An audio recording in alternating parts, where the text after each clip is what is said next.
ऐसा क्या हुआ कि पत्नी ने सुहागरात वाले दिन ही तलाक दे दिया। शादी की सुहाग सेज पर बैठी एक स्त्री का पति जब भोजन का थाल लेकर अंदर आया तो पूरा कमरा उस स्वादिष्ट भोजन की खुशबू से भर गया।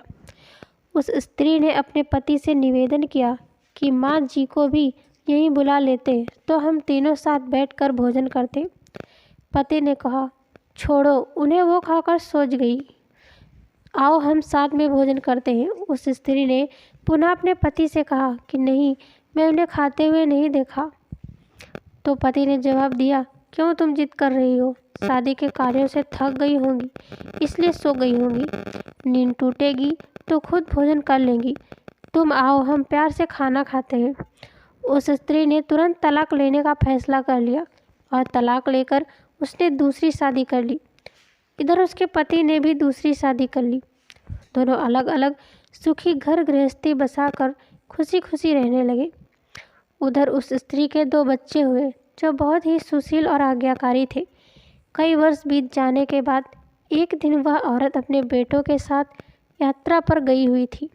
एक जगह तीनों माँ बेटे भोजन के लिए रुके और बेटे भोजन परोसकर माँ से खाने की विनती करने लगे।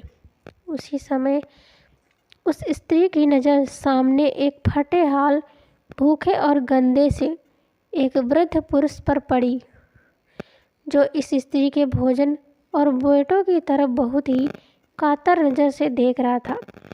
उस स्त्री को उस पर दया आ गई और बेटों से बोली, जाओ पहले उस वृद्ध को नहलाओ और उसे वस्त्र दो, फिर हम सब मिलकर भोजन करेंगे। बेटे जब उस वृद्ध को नहलाकर कपड़े पहनाकर उसे उस स्त्री के सामने लाए तो वह स्त्री आश्चर्यचकित रह गई।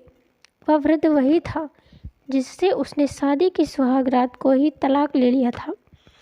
उसने उससे पूछा कि क्या हो गया जो तुम्हारी हालत इतनी दयनीय हो गई।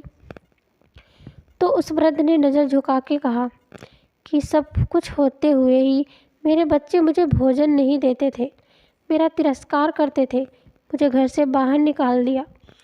उस स्त्री ने उस वृद्ध से कहा कि इस बात का अंदाज़ा तो मुझे तुम्हारे साथ सुहागरात को ही लग गया था, जब तुमने पहले अपनी बूढ़ी माँ को भोजन कराने के बजाय उस स्वादिष्ट भोजन की थाल लेकर मेरे कमरे में आ गए और मेरे बार बार कहने के बावजूद भी आपने अपनी माँ का तिरस्कार किया।